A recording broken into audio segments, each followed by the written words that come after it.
ಪ್ರಧಾನಿ ನರೇಂದ್ರ ಮೋದಿ ವೇದಿಕೆಯ ಮೇಲೆ ಹಣೆ ಹಚ್ಚಿ ನಮಸ್ಕಾರ ಮಾಡಿ ಮತದಾರರಿಗೆ ಧನ್ಯವಾದಗಳನ್ನು ಹೇಳಿದರು.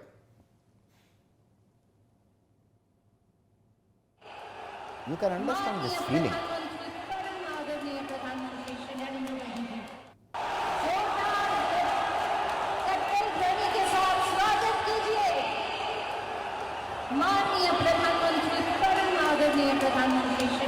ಒಂದರಲ್ಲಿ ಗುಜರಾತಿನ ಮುಖ್ಯಮಂತ್ರಿಯಾಗಿ ಪ್ರಮಾಣ ವಚನ ಸ್ವೀಕರಿಸಿದಾಗಿನಿಂದ ಇಲ್ಲಿ ತನಕ ಒಂದು ಎಲೆಕ್ಷನ್ ಮೋದಿ ಎಫರ್ಟ್ ಹಾಕದೆ ಸುಮ್ಮನಿದ್ಕೊಂಡು ಹಾಗೆ ಮಾಡಿಲ್ಲ. ಹಲವು ರಾಜ್ಯಗಳ ವಿಧಾನಸಭಾ ಚುನಾವಣೆಗಳನ್ನು ಹಲವು ಸಲ ಗೆದ್ದಿದ್ದಾರೆ ಅವರು. ಆದರೆ ಪಶ್ಚಿಮ ಬಂಗಾಳದ ಗೆಲುವು ಇದೆಯಲ್ಲ, ಐಡಿಯಾಲಜಿ ದೃಷ್ಟಿಯಿಂದ, ಮೆಸೇಜಿಂಗ್ ದೃಷ್ಟಿಯಿಂದ ನನ್ನ ಪ್ರಕಾರ ಪ್ರಧಾನಿ ನರೇಂದ್ರ ಮೋದಿ ಅವರ ಪೊಲಿಟಿಕಲ್ ಕರಿಯರ್ನಲ್ಲಿ ಬಹಳ ದೊಡ್ಡದಿದು. ಇಟ್ ಈಸ್ ಎ ಡಿಬೇಟೇಬಲ್, ಹೌದಾ ಅಲ್ವಾ ಅಂತ ನನಗೆ ಹಂಗೆ ಅನ್ಸುತ್ತೆ. ಪಶ್ಚಿಮ ಬಂಗಾಳದ ಗೆಲುವು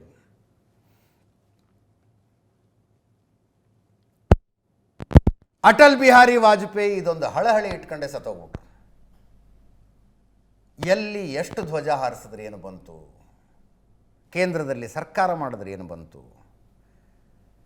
ಜನಸಂಘದ ಸಂಸ್ಥಾಪಕರಾದ ಶ್ಯಾಮಾ ಪ್ರಸಾದ್ ಮುಖರ್ಜಿ ಅವರ ತವರು ರಾಜ್ಯದಲ್ಲಿ ಏನೂ ಮಾಡೋಕ್ಕಾಗ್ತಿಲ್ಲ ನಮಗೆ ಅಂತ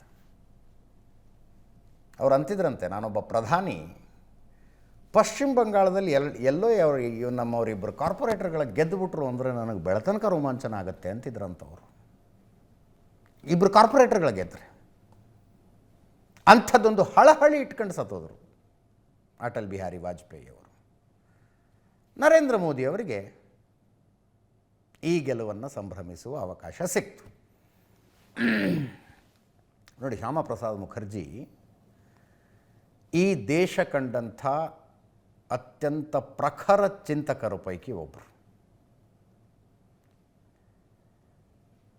1901 ಭವಾನಿಪುರದಲ್ಲಿ ಜನಿಸಿದ್ದವರು. ಕಾಂಗ್ರೆಸ್ನ ಸಕ್ರಿಯ ಸದಸ್ಯರು, ಕಾಂಗ್ರೆಸ್ನ ಮುಖಂಡರು, ವಿಧಾನ ಪರಿಷತ್ಗೆಲ್ಲ ಆಯ್ಕೆಯಾಗಿದ್ದರು ಅವರು ಕಾಂಗ್ರೆಸ್ನಿಂದ. LLB ಮುಗಿಸಿ ಇಂಗ್ಲೆಂಡಿಗೆ ಹೋಗಿ ಬ್ಯಾರಿಸ್ಟರ್ ಪದವಿ ತಗೊಂಡು ಬಂದು ಕೋಲ್ಕತ್ತಾ ಯೂನಿವರ್ಸಿಟಿಯ ವೈಸ್ ಚಾನ್ಸಲರ್ ಆದಾಗ ಹಿ ವಾಸ್ 33-34 ಪ್ರಪಂಚದಲ್ಲೇ ಅತ್ಯಂತ ಕಿರಿಯ ವಯಸ್ಸಿನ ವೈಸ್ ಚಾನ್ಸಲರ್ ಅನ್ನಿಸ್ಕೊಂಡಿದ್ರು ಅವರು. ಆ ನಂತರ ಯಾವಾಗ ಮುಸ್ಲಿಂ ಲೀಗ್ನ ಆ್ಯಕ್ಟಿವಿಟಿಗಳು ಜಾಸ್ತಿ ಆದವು, ದೇಶ ವಿಭಜನೆಯ ವಿಷಯ ಬಂತು, ಶ್ಯಾಮಾ ಪ್ರಸಾದ್ ಮುಖರ್ಜಿ ಅವರಿಗೆ ಭ್ರಮನಿರಸನ ಆಯಿತು. ವಿಶ್ವ ಹಿಂದೂ ಪರಿಷತ್ ಸೇರ್ಕೊಂಡ್ರು, ಅದರ ನಾಯಕರಾಗಿ ಬೆಳೆದರು.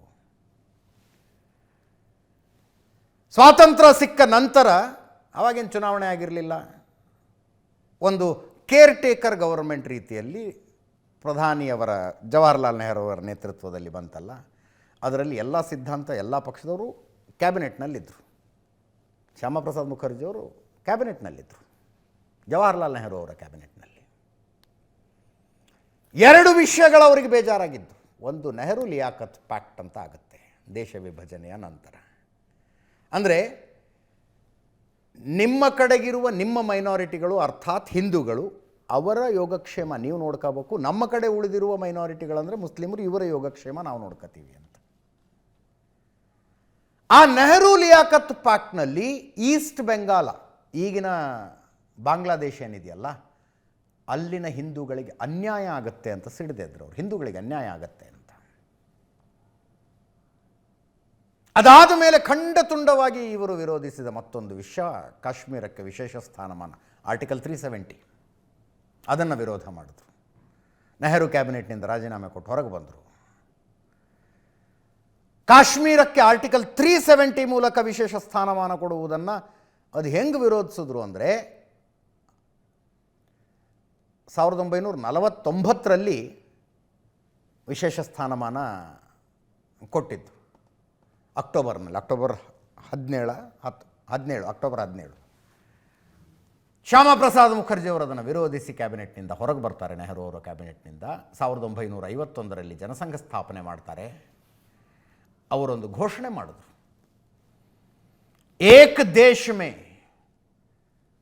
ದೋ ವಿಧಾನ್ ದೋ ಪ್ರಧಾನ್ ದೋ ನಿಶಾನ್ ನಹಿ ಚಲೆಂಗೆ ಅಂತ. ದೋ ವಿಧಾನ್ ಅಂದರೆ ಎರಡು ಸಂವಿಧಾನಗಳು, ಒಂದು ದೇಶಕ್ಕೆ ಎರಡು ಸಂವಿಧಾನ. ದೋ ಪ್ರಧಾನ್ ಅಂದರೆ ಇಬ್ಬರು ಪ್ರಧಾನಿಗಳು, ದೋ ನಿಶಾನ್ ಅಂದರೆ ಎರಡೆರಡು ಲಾಂಛನಗಳು ಇರೋ ಹಂಗಿಲ್ಲ ಅಂತ. ಕಾಶ್ಮೀರಕ್ಕೆ ವಿಶೇಷ ಸ್ಥಾನಮಾನ ಕೊಟ್ಟಿದ್ದರ ವಿರುದ್ಧ ನೋಡಿ 2019ರಲ್ಲಿ ನರೇಂದ್ರ ಮೋದಿಯವರ ಸರ್ಕಾರ ಆ ಆರ್ಟಿಕಲ್ 370 ಅಬ್ರಾಗೇಟ್ ಮಾಡಿದಾಗ ಯಾವ ಕಾರಣಕ್ಕಾಗಿ BJP ಹುಟ್ಟಿಕೊಂಡಿತ್ತು ಅದರ ಗುರಿ ಈಡೇರ್ದಂಗಾಯಿತು. ಜನಸಂಘ ಸ್ಥಾಪನೆಯಾಗಿದ್ದ ಆ ಕಾರಣಕ್ಕೆ ರೀ. ಆಗಸ್ಟ್ 5, 2019ಕ್ಕೆ ಪಾರ್ಲಿಮೆಂಟ್ನಲ್ಲಿ ಆರ್ಟಿಕಲ್ 370 ಅಬ್ರಾಗೇಟ್ ಮಾಡಿದಾಗ ಯಾವುದಕ್ಕಾಗಿ ಶ್ಯಾಮಾ ಪ್ರಸಾದ್ ಮುಖರ್ಜಿ ಅವರು ನೆಹರು ಅವರ ಕ್ಯಾಬಿನೆಟ್ನಿಂದ ಹೊರಗೆ ಬಂದು ಜನಸಂಘ ಸ್ಥಾಪನೆ ಮಾಡಿದ್ದರೋ ಆ ಗುರಿ ಈಡೇರ್ದಂಗಾಯಿತು. ಇವರು ಕಾಶ್ಮೀರಕ್ಕೆ ಯಾತ್ರೆ ಹೋಗ್ತಾರೆ. ಯಾತ್ರೆ ಅಂದರೆ ಹೋರಾಟಕ್ಕೆ. ಏಕ್ ದೇಶ ಮೇ ದೋ ವಿಧಾನ್ ದೋ ಪ್ರಧಾನ್ ದೋ ನಿಶಾನ್ ನಹಿ रहेंगे ಅಂತ. ಪೂರ್ವಾನುಮತಿ ಇಲ್ಲದೆ ಕಾಶ್ಮೀರ ಪ್ರವೇಶಿಸಿದ್ದಕ್ಕಾಗಿ ಅವರನ್ನು ಅರೆಸ್ಟ್ ಮಾಡ್ತಾರೆ, ಜೈಲಿಗೆ ಹಾಕ್ತಾರೆ. ಬಹಳ ಅನುಮಾನಾಸ್ಪದ ರೀತಿಯಲ್ಲಿ ಶ್ಯಾಮಾ ಪ್ರಸಾದ್ ಮುಖರ್ಜಿ ಅವರು ಅಲ್ಲೇ ಸತ್ತೋಗ್ಬಿಟ್ರು. ಶ್ಯಾಮಾ ಪ್ರಸಾದ್ ಮುಖರ್ಜಿ ಅವರ ತಾಯಿ, ನನ್ನ ಮಗನ ಸಾವಿನ ತನಿಖೆ ಆಗಬೇಕು, ಒಂದು ಕಮಿಷನ್ ನೇಮಕ ಮಾಡಿ ಅಂತಂದರೆ ನೆಹರು ಅವರು ಇಲ್ಲ, ಅದರ ಬಗ್ಗೆ ಏನು ಡೌಟ್ ಇಲ್ಲ, ಅವ್ರ ಸಾವಿನ ಬಗ್ಗೆ ಹಾರ್ಟ್ ಅಟ್ಯಾಕ್ ಆಗಿದೆ ಅವರಿಗೆ ಅಂತ. ಕಮಿಷನ್ನು ರಚನೆ ಆಗಲಿಲ್ಲ, ತನಿಖೆನೂ ಆಗಲಿಲ್ಲ, ಅಲ್ಲಿಗೆ ಮುಗಿದು ಹೋಯ್ತದು. 1953ರಲ್ಲಿ ಇದು. ಈ ಒಬ್ಬ ಅಜ್ಜನ್ನ ನೆಹರು ಅವರು ಒಬ್ಬ ಅಜ್ಜನ್ನ ಪ್ರಧಾನಿ ನರೇಂದ್ರ ಮೋದಿ ಅವರು ತಬ್ಬಿಕೊಂಡು ಕಾಲಿಗೆ ನಮಸ್ಕಾರ ಮಾಡಿದರು ನೋಡಿ. ಮಖನ್ ಲಾಲ್ ಸರ್ಕಾರ್ ಅಂತ ಇವರ ಹೆಸರು. ಶ್ಯಾಮಾ ಪ್ರಸಾದ್ ಮುಖರ್ಜಿ ಅವರ ಜೊತೆ 1953ರಲ್ಲಿ ಕಾಶ್ಮೀರಕ್ಕೆ ಹೋಗಿದ್ದ ವ್ಯಕ್ತಿ ಮಖನ್ ಲಾಲ್ ಸರ್ಕಾರ್. 98 ವರ್ಷ ಅಂತೀಗ ಅವರಿಗೆ. 98 ವರ್ಷ ಈಗ ಅವರಿಗೆ. ಶ್ಯಾಮಾ ಪ್ರಸಾದ್ ಮುಖರ್ಜಿ ಅವರ ಜೊತೆ ಕಾಶ್ಮೀರದಲ್ಲಿ ಬಂಧನಕ್ಕೊಳಗಾಗಿದ್ದಂಥವ್ರು ಇವರು ಮಖನ್ ಲಾಲ್ ಸರ್ಕಾರ್. ಆ ನಂತರ ಜನಸಂಘದ ಜವಾಬ್ದಾರಿ ಬರುತ್ತೆ ಅವ್ರಿಗೆ, ಜವಾಬ್ದಾರಿ ಕೊಡ್ತಾರೆ. ಆಗಿನ ಕಾಲದಲ್ಲಿ ಪಶ್ಚಿಮ ಬಂಗಾಳದಲ್ಲಿ 10,000 ಜನರನ್ನು ಸದಸ್ಯರನ್ನಾಗಿಸಿದ್ರು. What a moment it is.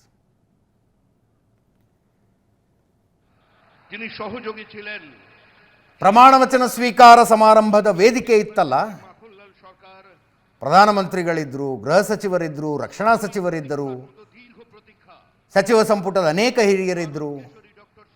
BJP ಮತ್ತು NDA ಆಡಳಿತದ ಬೇರೆ ಬೇರೆ ರಾಜ್ಯಗಳ ಮುಖ್ಯಮಂತ್ರಿಗಳಿದ್ದರು. ಅವರ ಜೊತೆಗೆ ಕುರ್ಚಿ ಹಾಕಿ ಇವರನ್ನು ಕೂಡಿಸಲಾಗಿತ್ತು. ಸ್ಟೇಜ್ ಮೇಲೆ ಕೂಡಿಸಿದ್ರು ಅವರನ್ನು. কাশ্মীরের জেলে রহস্যজনকভাবে কার্যত খুন করা হয়েছিল এবং তার সেই যাত্রার যিনি সহযোগী ছিলেন সেই মাখনলাল. ಈಗ BJP ಪ್ರಪಂಚದ ಅತಿ ದೊಡ್ಡ ಪಕ್ಷ ಅಂತ ಅಂತಾರೆ. ಪ್ರಪಂಚದ ಅತಿ ದೊಡ್ಡ ಪಕ್ಷ ಈಗ.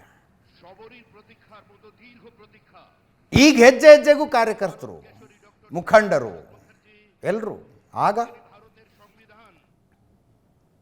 ಆಗಿನ ಲೆಕ್ಕ ಹಾಕಿ ನೀವು.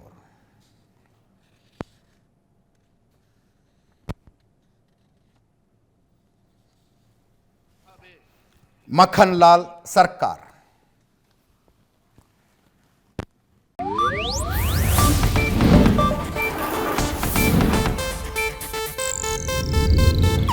ಇದು ಏಷ್ಯಾನೆಟ್ ನ್ಯೂಸ್ ನೆಟ್ವರ್ಕ್ ಪ್ರಸ್ತುತಿ.